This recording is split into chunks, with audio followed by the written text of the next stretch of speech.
Somewhere along the way, gaming stopped feeling fun, and most of us didn't even notice when it happened. Gaming has been in a really weird spot for quite a few years now. No matter what kind of games you play, I can almost guarantee you either feel this way right now or you've felt it at some point over the years. It's no secret that we've all slowly been conditioned to treat everything in our lives like something we need to constantly get better at. And for some people, myself included, that can actually be enjoyable. But for the overwhelming majority of people, it definitely is not. What I think we can all agree on is that gaming is supposed to be our escape.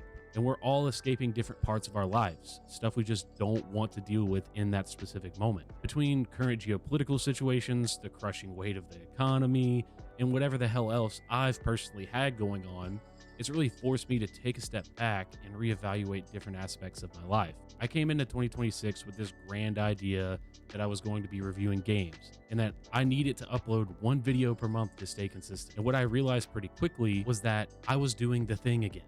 The thing being turning gaming and even content creation into something that's hyper competitive, trying to squeeze every last inch of progress out of every part of my life. And for what exactly?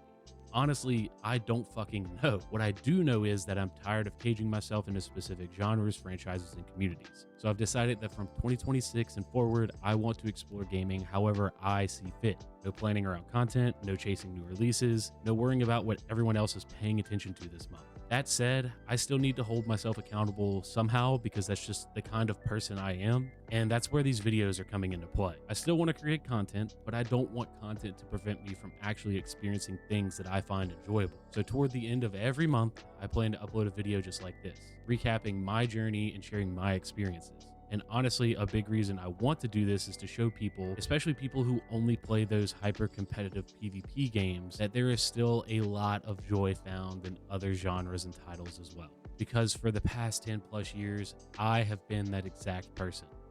My first real step into something different happened when a friend finally convinced me to check out Monster Hunter Wilds between Christmas and New Year's of last year. It took me a little while to get immersed, but once it clicked, I had a pretty eye-opening experience. Between the sheer variety of builds, stats, and weapons, I quickly realized that I don't actually need a hyper-competitive shooter to scratch the min-max itch in my ADHD-riddled brain. What really shocked me was the depth. The amount of knowledge required just to understand the core gameplay loop, the time investment needed to hunt certain monsters over and over just to farm materials so you can craft the armor and weapons in the first place, and then on top of that, the insane level of memorization and discipline it takes to learn a monster well enough to speedrun it. Needless to say, I was in absolute heaven. Slowly learning all these systems and mechanics didn't just hook me, it motivated me to step outside of my comfort zone and start exploring other genres. I've always followed Soulsborne content creators from a distance, but now I actually had the push I needed to sit down and give those games a real shot. I'm currently working through my first ever Dark Souls playthrough on the channel, and what I've learned so far is that you don't actually have to grind these games relentlessly to enjoy them or even to understand them. Most nights, I'll play maybe 3 to 4 hours when I decide to make progress, and when I'm done, I'm left just thinking about NPCs, boss mechanics, the lore. The voice lines feel like a never-ending puzzle. Fragments of information that don't fully make sense on their own, and trying to piece them together is something I've become completely hooked on. The point I'm trying to get across is this: even if you don't personally enjoy these specific games, there's almost always something in every game that is there for you, most of the time. Now, I know I've talked a lot about breaking my mold when it comes to hyper-competitive shooters, but I couldn't really help myself here.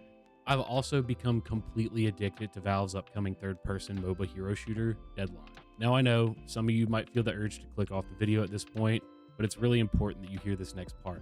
You should always play games that bring you joy and nothing else. Just because you've come to the same realization I have doesn't mean you need to cut certain games out of your life entirely.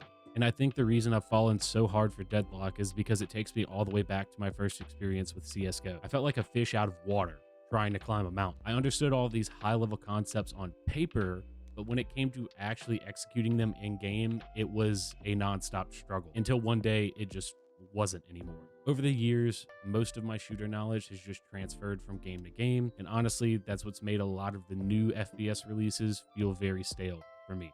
Deadlock still has that high mechanical skill ceiling that I personally love, but it's the knowledge gap that really pulls me in. I feel the same way I did when I first picked up CSGO. I can actually feel and see myself improving every single day, and that to me is cool as shit. That feeling will never ever get old. So yeah, I'm keeping Deadlock in my rotation while I explore other corners of gaming, and that's completely okay.